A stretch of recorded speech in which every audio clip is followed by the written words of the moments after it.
తూర్పు గోదావరి జిల్లా రాజానగరం మండలం పల్లకడియం గ్రామంలో విషాదం చోటు చేసుకుంది.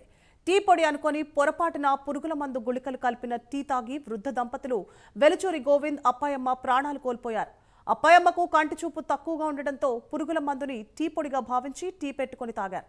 కొద్దిసేపటి నుంచి నోటి నుంచి నొరగలు రావడం గమనించిన స్థానికులు వెంటనే రాజమహేంద్రవరం ప్రభుత్వ ఆసుపత్రికి తరలించారు. చికిత్స పొందుతూనే వృద్ధ దంపతులు మృతి చెందారు. విషయం తెలుసుకున్న పోలీసులు కేసు నమోదు చేసి దర్యాప్తు చేపట్టారు.